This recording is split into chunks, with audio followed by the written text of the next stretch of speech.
The invitation had promised a night of nostalgia, but for Jack, it felt more like a grand stage he hadn't known he missed.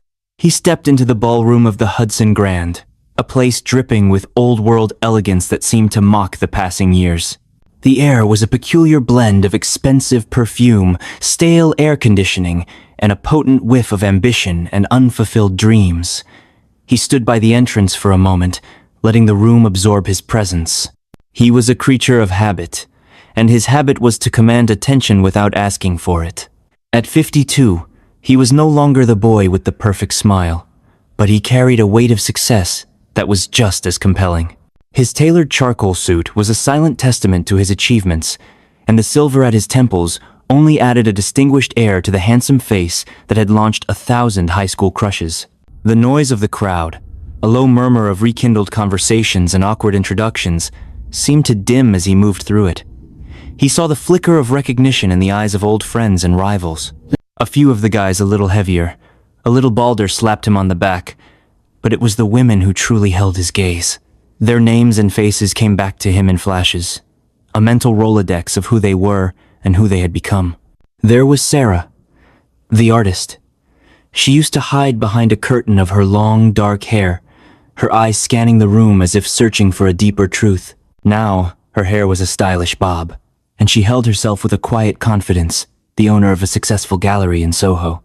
She was talking to a portly man in a golf shirt, her husband, no doubt. Her smile was polite but distant. Jack remembered her as a girl who saw the world in colors no one else could, and he wondered if she still painted. Across the room stood Linda, the former cheerleader.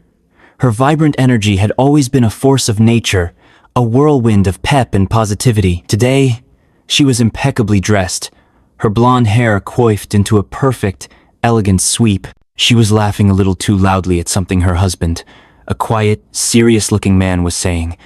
Linda was a real estate broker now, a master of closing deals and charming clients.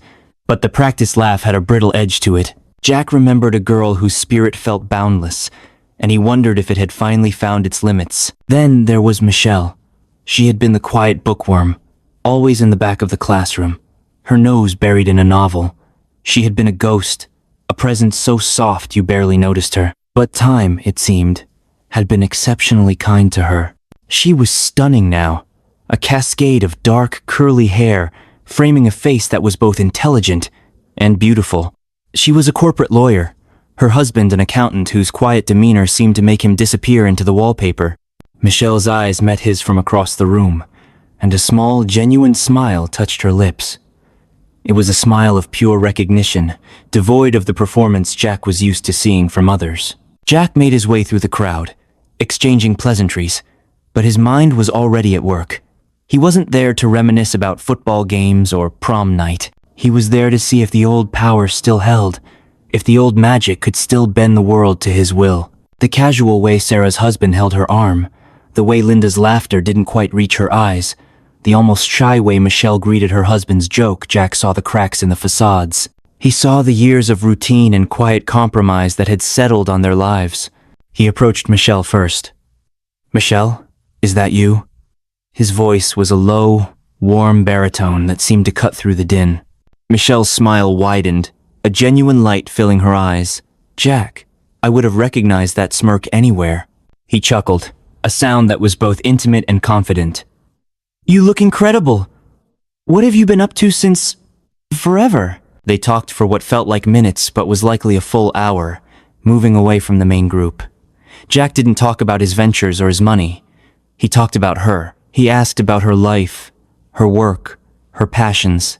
He listened with an intensity that made her feel like the most fascinating person in the room. He spoke of the high school version of her, the girl who was so smart and captivating, he'd always wished he had the nerve to talk to. It was a lie, a carefully crafted fiction, but Michelle drank it in like a starving woman. Her husband, who was talking to an old friend, occasionally glanced over, a look of vague confusion on his face. "I still can't believe it's you," Michelle said, her gaze fixed on him. "It's like a ghost from the past just walked in." "A friendly ghost, I hope," Jack replied, leaning in a little closer, lowering his voice. "Maybe even a ghost of a second chance."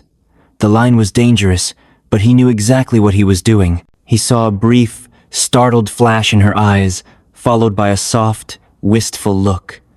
It was the moment he had been waiting for. He smiled. A different kind of smile, this time a genuine one, the one he saved for moments of triumph. The game was on, and he had just scored the first point. He knew his plan would work. He just had to choose his next target, and the evening had just begun. He watched as Michelle's husband finally walked over, his face a mix of politeness and a hint of unease. Jack greeted him warmly, shaking his hand, but his eyes never left Michelle. The seed was planted. All he had to do now was wait for it to grow. Jack's phone buzzed with an unread message from Michelle. It wasn't a text. It was a casual request on a networking app, a digital breadcrumb. He smiled, the corners of his mouth turning up in a knowing smirk. The ghost of his charisma was not a figment of his memory. It was a palpable, living thing. He responded with a simple, "Coffee next Tuesday?" And within an hour, the meeting was set. He had chosen Michelle not for her past, but for her present. He saw the quiet desperation in her eyes, the apathetic acceptance of a life that felt small. She was the perfect subject for his little experiment. The cafe was a trendy spot, with exposed brick and the smell of artisanal coffee. Michelle arrived punctually, looking elegant in a cream-colored silk blouse and tailored trousers. She wasn't the mousy bookworm from high school. She was a woman of substance, and that intrigued him. The conversation started with polite chatter about the reunion, but Jack quickly guided it into more intimate territory. "You know," he began, leaning forward slightly, his eyes holding hers. "I remember you from back then. You were always so quiet, but there was this incredible depth to you. I always wondered what you were thinking." Michelle's face softened. "Oh, I was just reading mostly. Lost in a different world." "Exactly," Jack said, his voice a low, confidential murmur. "While we were all running around being so loud, you were living in a different universe. I always admired that. It was like you had a secret." He saw the effect of his words instantly. Her shoulders relaxed, and a genuine smile replaced her polite one. He wasn't just complimenting her, he was validating a part of her she thought no one had ever seen. He didn't ask her about her husband or her family. He focused on her. He asked about her career, her ambitions, the dreams she had put on hold. She confessed to him her sense of being a forgotten trophy, her life a series of well-planned but passionless events. He listened with an intensity that made her feel like the most important person in the world, nodding and murmuring in all the right places. He then moved the conversation to himself, but not in a boastful way. He spoke of the loneliness that came with success, the emptiness of a life lived for financial gains. It was a fabricated vulnerability, but it was just enough to make her feel as if they were two lost souls finding each other. He confessed to a feeling of missing out, on real life, on real connection. "It's funny," he said, stirring his coffee slowly. "All these years, I've had everything, but I've always felt like I was searching for something. I think maybe I was looking for you." He watched as a faint blush crept up her cheeks. The words were a calculated risk, but he knew they would hit their mark. He was the ghost of a glorious past, a reminder of a life that could have been. He made her feel seen, valued, and desired in a way she hadn't felt in years, maybe ever. As they prepared to leave, Jack's phone buzzed. He ignored it, his attention solely on her. "This was just what I needed," he said softly. "It's not enough, though. We have to do this again, without the coffee." Michelle hesitated for a second, her gaze searching his. "What do you mean?" "A real dinner," he clarified, his voice dropping an octave. "Just the two of us, to truly reconnect." He saw the battle in her eyes, the loyalty to her husband, the quiet doubts, and the desperate longing for something more. But he had planted the seed, a tiny, poisonous kernel of doubt in her perfectly ordered life. She was a lawyer, a woman of logic, but logic was no match for a carefully orchestrated emotional appeal. I don't know if that's a good idea," she whispered, her voice barely audible. Jack smiled, a slow, predatory smirk that promised everything she was missing. "Maybe not," he said, "but sometimes the best things in life are the ones we're not supposed to do." He left the cafe, the taste of victory sweet on his tongue. He hadn't just secured a date, he had opened a door she never knew was there. And through that door, the first seed of doubt had been planted, ready to sprout and consume everything. He looked down at his phone. It was a text from Sarah. The game was progressing beautifully. The restaurant was a hushed, intimate space, its low lighting and soft jazz creating a cocoon of privacy. Jack and Michelle sat opposite each other at a small, corner table, far from the prying eyes of the city. He wore a simple, elegant dark sweater, a choice meant to convey a relaxed, unassuming charm. He was not the powerful venture capitalist tonight. He was a man in search of something more profound. Michelle, in a sleek black dress, looked more beautiful and at ease than Jack had ever seen her. The nervous energy from their last meeting was gone, replaced by a sense of anticipation. She was stepping out of her structured, predictable life and into an unknown, and the thrill of it was etched on her face. The conversation flowed effortlessly, moving from lighthearted topics to the deeper, more vulnerable corners of their lives. Jack, a master of emotional manipulation, spoke of his life with a practiced honesty. He talked about his early struggles, the years of relentless work that had earned him a fortune but left him feeling empty. He spoke of the quiet yearning for a partner who understood the true him, not just the public persona. It was all a performance, a carefully crafted narrative designed to make her feel like the one person who could see past the mask. Michelle, in turn, began to open up. The dam of her carefully contained emotions began to crack. She spoke of her marriage to Tom, her husband. It wasn't a bad marriage, she was quick to clarify. It was functional.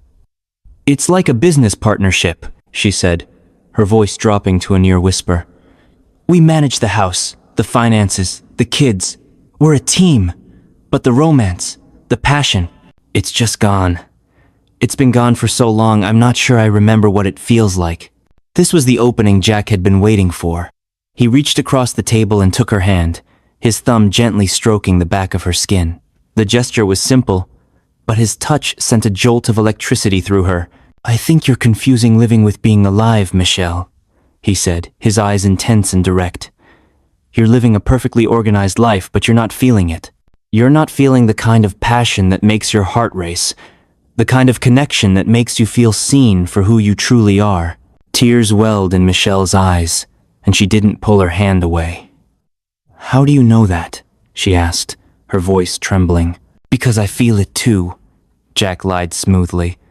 I see a woman who is a goddess, who deserves to be worshipped. You're brilliant, beautiful, and you've built an incredible life, but you're not getting what you truly need. I see a fire in you that's just waiting to be lit. He moved to her side of the table, his hand now cupping her cheek. He could see the conflict in her eyes, the years of loyalty battling with the desperate longing he had so expertly awakened. He leaned in, his voice barely a breath. What we have, this connection, it's a once-in-a-lifetime chance, Michelle. A chance to feel alive again, to feel something real.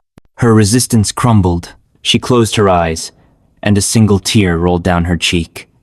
I've never felt this way before, she confessed, her voice thick with emotion.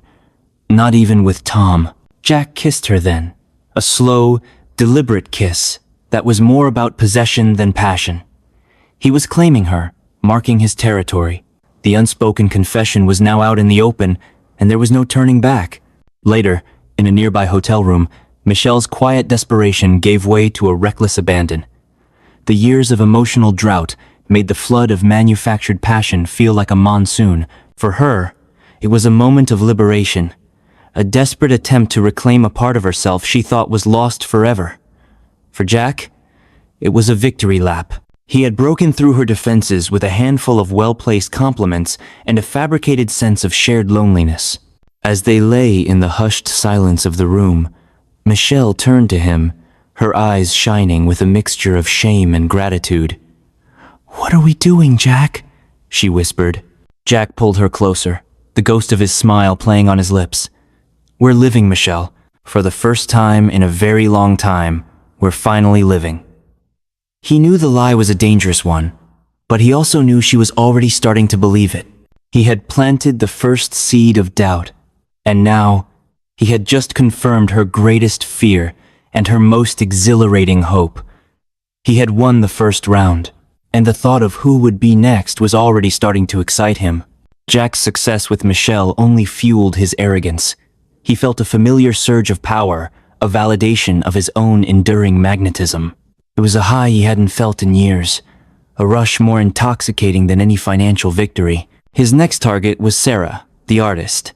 He had observed her at the reunion, noting her thoughtful demeanor and the quiet way she moved through the crowd. Unlike Michelle, who craved emotional validation, Jack sensed that Sarah was motivated by a different kind of hunger, a desire for intellectual and creative connection.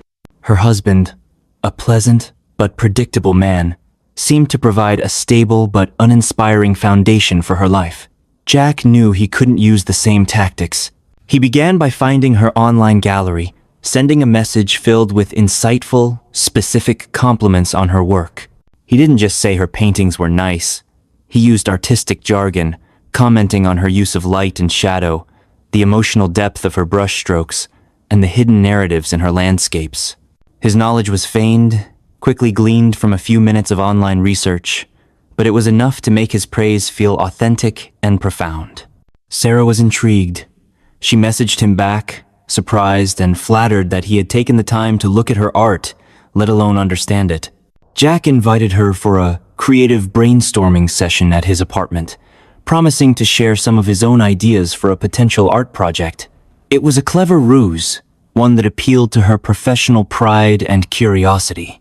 His apartment was a study in minimalist design, a gallery-like space that felt both empty and impressive.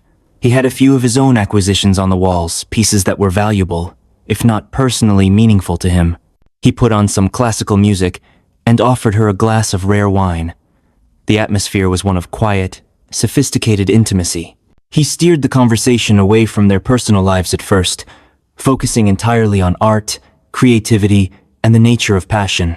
He spoke of his own work as a venture capitalist, not in terms of money, but as an art form, the art of finding hidden potential, of nurturing a seed into a towering tree. He made her feel as though they were kindred spirits, two creative minds trapped in worlds that didn't fully appreciate their vision. "Your husband," Jack said carefully. "He seems like a good man. Does he understand your work?" Sarah hesitated. "He's supportive," she said, her voice soft. "He's proud of me, but he doesn't. He doesn't get it, you know? He sees a painting, and he sees a wall decoration. He doesn't see the hours of frustration, the moment of inspiration, the story behind it." This was the crack Jack was looking for. "I see it," he said, his gaze intense. "I see the courage it takes to put a piece of your soul on a canvas for the world to see. It's an act of defiance, a statement that you are more than just a person, you're a creator." He confessed to her his own artistic inclinations, a part of himself he claimed had been stifled by the demands of business. He made it seem as though she was the only one who could understand this hidden side of him. Sarah, starved for this kind of emotional and intellectual validation, found herself entranced. She talked for hours, her usual shyness melting away as she shared her artistic struggles and triumphs. She confided in him her quiet resentment of being defined by her roles as a wife and mother, rather than as the artist she knew herself to be. As the evening wore on, Jack's flattery became more direct, but no less effective. He talked about her hands, not as pretty hands, but as the hands of a true artisan, capable of bringing beauty into the world. He spoke of her eyes, which he said held the wisdom of 1,000 masterpieces. He wasn't romancing her, he was worshipping her art, and by extension, her soul. "I have a new idea," Jack said as she prepared to leave, a mischievous look in his eyes. "A secret project. I want to commission a piece, but it has to be done in a way that's spontaneous, without anyone knowing. A true collaboration between two kindred spirits. A late-night rendezvous in your studio, maybe? When the world is quiet, and only we exist." Sarah's breath caught in her throat. The suggestion was audacious, a thrilling leap into a world of possibility. It was a world her organized, predictable life could not contain. She was a practical woman, a gallery owner, a wife, but Jack had awakened the artist in her, the part of her that craved chaos and passion. She knew it was a terrible idea, but a quiet voice in her mind whispered, "What if he's right? What if this is what you need to feel alive again?" She gave him her number, her hand trembling slightly as she held her phone. "It's for the project," she said, trying to rationalize it to herself. Jack smiled, a slow, knowing smile that didn't quite reach his eyes. "Of course," he said smoothly. He had just planted another seed, and he knew it was a dangerous one. He looked out the window at the city lights, a web of glowing threads. He was the spider in the center, and he was just getting started. Jack was now a master conductor, each woman a different instrument in his personal orchestra of manipulation. He was juggling two parallel lives, a high-stakes game of emotional chess. With Michelle, he was the deep, passionate lover, the man who had reignited her long-dormant flame. Their messages were filled with secret endearments and wistful wishes for more time together. He spoke of a future with her, a life free from the constraints of their old routines. With Sarah, he was the intellectual equal, the creative confidant. His texts to her were about art, philosophy, and their secret project. He would send her pictures of famous sculptures, asking for her opinion, or share a quote from a poet he had just discovered. He made her feel as though their connection transcended the physical, that it was a profound meeting of minds. He felt invincible, a ghost of charisma that could still haunt the lives of those he had left behind. He was meticulous, keeping separate conversations on different apps, a digital fortress of lies. He knew what he had to say to each of them, and he never mixed his personas. With Michelle, he was about feelings. With Sarah, he was about ideas. But the web, like any intricate design, was beginning to tangle. Michelle and Sarah, while not close friends, were connected on social media, a casual remnant of their high school days. They saw glimpses of each other's lives through filtered photos and carefully curated posts. The first thread unraveled, with a seemingly innocent photo. Jack, during a late-night creative session with Sarah, had taken a picture of a rare imported bottle of wine, a detail he had told her was a special part of their project. He had intended to use it in a conversation with a third person, but a quick search on Sarah's profile revealed she had posted a similar photo, mentioning a perfectly inspired evening. A few days later, Michelle and Sarah were scrolling through their feeds. Michelle had posted a picture of a beautiful antique book she had received from a secret admirer, a gift she believed was from Jack. Sarah, seeing the post, felt a chill. She had been at an antique bookstore with Jack the week before, a visit he had described as research for the project. She saw the very book in one of her own photos. The small, nagging doubts began to grow. The inconsistencies continued to pile up.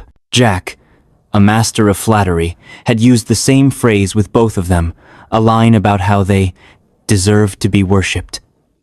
Michelle had told him how lonely she felt in her marriage, and Jack had echoed the sentiment, telling her he felt the same. Sarah, too, had confessed her own feelings of artistic solitude, and Jack had claimed to be a kindred spirit. The subtle lies, the carefully chosen phrases, the repeated gestures, they were all starting to look like a pattern. The women, still blinded by the intoxicating attention, began to compare notes without even knowing it. At a local art exhibition, Michelle and Sarah unexpectedly ran into each other.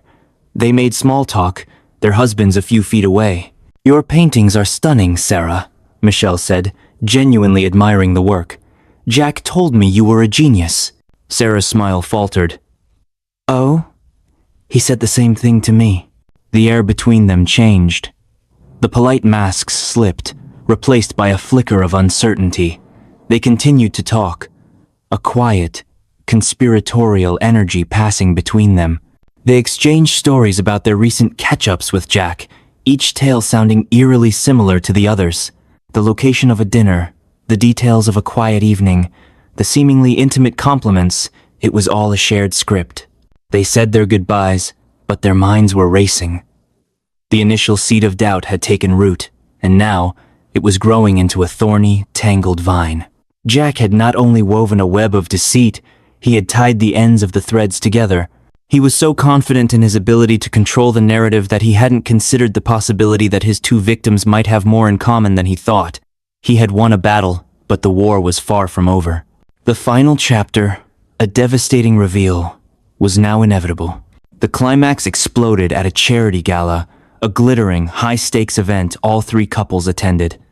The air was thick with the scent of expensive food and the low hum of polished conversation. Michelle and Sarah, both of whom had been subtly avoiding each other since their unsettling encounter at the art exhibition, found themselves standing awkwardly near the dessert table. Jack, oblivious, was across the room, charming a group of influential donors, a king holding court. Michelle's husband, Tom, was talking to Sarah's husband, Robert. Tom, a man of few words, was surprisingly animated. "Michelle's been so different lately," he said, a note of genuine surprise in his voice. "She's so much happier, more alive." She said she finally found a connection that makes her feel seen. Sarah stiffened. The phrase, a ghostly echo of Jack's words, hit her with the force of a physical blow. She looked at Michelle, who was staring at a bowl of strawberries, her cheeks flushed. "He said the same thing to me," Sarah said, her voice barely a whisper, a cold dread creeping through her. The whispers began, a quiet, conspiratorial energy that was far more dangerous than any shouting match.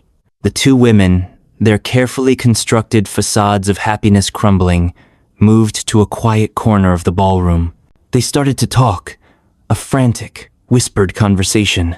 They pieced together the fragments of their shared experiences, the identical compliments, the suspiciously similar stories, the same bottle of rare wine Jack had used as a prop in two different intimate moments. As the truth dawned on them, a slow, burning rage replaced their confusion and humiliation. They realized they hadn't been seen or reignited. They had been pawns in a cruel game. Jack had played them against each other, using their deepest insecurities as his weapons. The moment of confrontation was a public spectacle. Michelle, her face a mask of fury, strode across the ballroom, her heels clicking on the marble floor like a ticking clock. She was no longer the quiet bookworm or the timid trophy wife. She was a woman whose trust had been shattered. Sarah followed, her quiet confidence replaced by a steely resolve. They cornered Jack by the grand staircase. His confident smile faltered as he saw the look in their eyes. "Michelle, Sarah, what's wrong?" he asked, his voice still smooth, still trying to charm his way out. "Don't," Michelle said, her voice low and dangerous. "Don't you dare." The public display drew the attention of the crowd. Tom and Robert, sensing the shift in the atmosphere, quickly made their way to their wives. "You told me I was the only one who truly understood you," Michelle said, her voice rising with each word. "That we had a once-in-a-lifetime connection. You told me you saw the artist in me, the part of me no one else could," Sarah added, her own voice shaking with anger. Jack's facade cracked. He looked from one woman to the other, his usual charm failing him. He tried to laugh it off, to dismiss it as a misunderstanding, but the evidence was too overwhelming. Their husbands, initially confused, were hit with the gut-wrenching truth as the women's furious words painted a clear picture of betrayal. The elegant gala descended into chaos, a public spectacle of broken trust and shattered illusions. The women, devastated and humiliated, were left to pick up the pieces of their lives, their marriages now stained by his deceit. Their husbands, reeling from the betrayal, looked at Jack with a mixture of disgust and pity.